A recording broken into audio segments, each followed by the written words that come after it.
Hello, my name is Nidaul Hayati and I would like to present the article. So, let's start to know generally.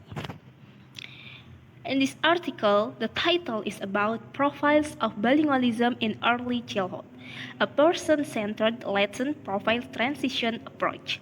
The writers are Ryan Frankot, Alma Blum, Martin Berghuizen, and Paul Lesman. Utrecht University, Utrecht, the Netherlands. Taken from Bilingualism, Language and Cognition, page 1 to 14. From Cambridge University, accepted on 8 June 2020. And also, you can click in this link to know about the article. So, on chapter 1 is about introduction. We can look for the background of the study. One of the biggest challenges in research on bilingualism is the concept of bilingualism itself. And related to this, how bilingualism can be best defined and measured in research. The lack of consensus on the definition and measurement is, at least in part, an explanation of the fact that findings in bilingualism research are sometimes contradictory and often difficult to compare. Yeah, as we know that bilingualism is interesting phenomenon to know and to research. Why? Because the bilingualism is very difficult to measurement and it needs to be done properly. So, in this research, or in this article, the researcher will give some measurement on bilingualism properly. Okay, on purpose of the study, the present study proposed an alternative approach to capture the variability and multidimensionality of bilingualism. For object the study, 110 young Turkish-Dutch immigrant children enrolling in Dutch language kindergarten classrooms from age 4. Yeah. So, in this object, only the immigrant Turkish-Dutch. Yeah. And scope of the study examine which bilingual proficiency and use profiles can be distinguished, how children's profile change between age 4 and 6, and how profiles are related to non-linguistic factors such as socioeconomic background and cognitive abilities. Okay, next is chapter 2 about literature review. Addressing the complexity of bilingualism. The awareness that bilingualism is a complex phenomenon is not new. It's often assumed that to define bilingualism through the use and proficiency, but actually they constitute separate, although related dimensions. Baker offered multidimension which stress on the importance of language use in different contexts as an important dimension, while the researchers acknowledge the multidimensionality of bilingualism, they create a single composite measure of all dimensions to examine the association between the bilingual experience and executive function tasks, rather than creating profile based on multiple dimensions and examining the difference between the profiles. Variable-centered versus person-centered approaches. Variable-centered approaches are less appropriate to design, since this approach aims at describing general association among variables, with the goal to characterize the entire sample. The underlying assumption is that the population is homogeneous with respect to how the predictors operate on the outcomes. In comparison, the person-centered approach aims to describe difference among individuals in how variables are related to each other, while assuming the population to be heterogeneous, since the population of bilingual is notoriously heterogeneous and we aim to capture inter-individual difference on multiple dimensions. A person-centered approach is well suited here. Next is about research question. Okay, there are 3 research questions in this article. The first is which bilingual profile can be distinguished at age 4 and age 6, respectively based on children's proficiency in first language as Turkish and second language as Dutch, and on their use of first language and second language at home. Second, to what extent do children change in bilingual profile between age 4 and age 6? And the last, are the identified profiles at both age related to the socioeconomic status of the children's family and to children's nonverbal intelligence? Chapter 3, Method of the Research. The participant, as I said before, the participants are 110 young Turkish Dutch immigrants.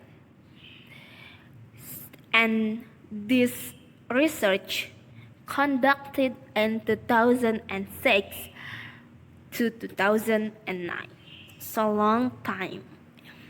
Also, focus on the influence of environmental factor on bilingual language development, and the other on the development of verbal short-term memory in bilingual children. Procedures of the research. There are 3 procedures of the research. For the first, pre-screening questionnaire to mother to make sure the family use 70% of Turkish. Second, test children individually, done by trained research assistants who were fluent in the native Turkish and second language. After the children were tested, personal interview with the mother in the mother's language of preference. In this research, there are 5 measures and very related to each other. For the first is language use. This is done by interviewing the mother, language activity scale, and which for language use. Which language was used for that activity, either first language or second language. And then language proficiency.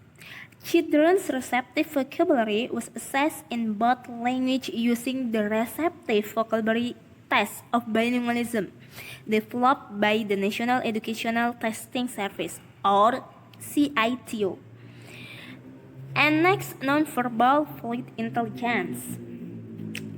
Using reference colored processive matrix, the children had to conduct 36 perceptual and conceptual exercise by completing a pattern correctly by choosing 1 out of 6 pairs.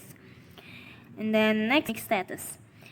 In this measure, the parental education is the most commonly used index of socioeconomic status background. For example, income and job status. And the last is latent transition analysis. There are 3 steps. For the first step is identifying profile based on use and proficiency in both language. The second step is examine the measurement invariance of the profiles across time. The last step is using multinomial logistic regression. Examine the relation of bilingualism with socioeconomic status and nonverbal intelligence. Next, result of Pearson correlation of the variables for age 4 and 6. Okay, we can look together. There was a strong negative correlation between the use of first language and the use of second language at both age, reflecting that the time for exposure to one language competence with the time for exposure to the other language within the family context. Proficiency in first language was positively related to the use of first language for both age groups and negatively to the use of second language at age 4. Note that the correlation between proficiency and use were rather weak, confirming that language use and language proficiency are two different dimensions of bilingualism. Socioeconomic status was positively related to the use of second language at age 4 and positively related to the proficiency in second language at age 6. Nonverbal intelligence was positively correlated to both first language and second language proficiency at age 4. Next discussion. There are 4 profiles similar for both age groups, which we label. For the first is dominant first language use, relatively low first language and second language proficiency. The largest profile at age 4. The second, dual first language and second language use, or on average first language and second language proficiency. The largest profile at age 6. The third, dominant first language use, relatively high first language and second language proficiency. And the last, dominant second language use, relatively high second language proficiency, the smallest profile at both age 4 and 6. The latent transition analysis revealed overall only moderate stability of the 4 profiles over time, indicating that, at least at this young age, children are likely to change profiles. The most stable profile was profile 3, indicating that high first language and second language proficiency can be maintained in a situation of relatively high first language use. At age 6, many children change to profile 2, representing more balanced first language and second language profile. The 4 profiles were associated with socioeconomic status and nonverbal intelligence as a general measure of learning capacity at age 4, but not at age 6. Bilingual children of relatively low socioeconomic status families or with relatively low nonverbal intelligence were more likely to be assigned to profile 1. Bilingual children from families with a higher socioeconomic status were more likely to be assigned to a dominant second language use, relatively high second language proficiency profile. Age 6,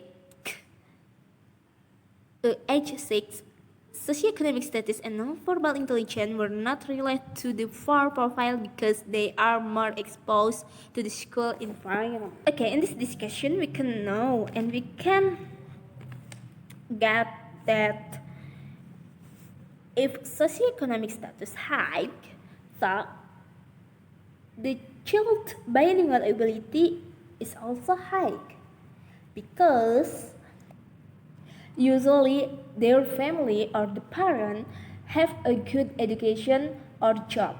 So the parent know how to teach or treat the children to be better. If socioeconomic status low, so the child's bilingual ability is also low. The second language is low and usually using a first language or Turkish language, not Dutch language. There are 2 conclusions. The first is above average use of first language at home is not a risk factor as such, but outcomes for children may critically depend on the quality of first language use and the moderating effect of children's cognitive abilities. And the second, enrolling in preschool or kindergarten or early education programs may have a double effect, increasing the use of an proficiency in second language and improving the quality of first language use at home. Okay, that's all for me. Thanks for watching and enjoy your life. Dadah. Wassalamualaikum warahmatullahi wabarakatuh.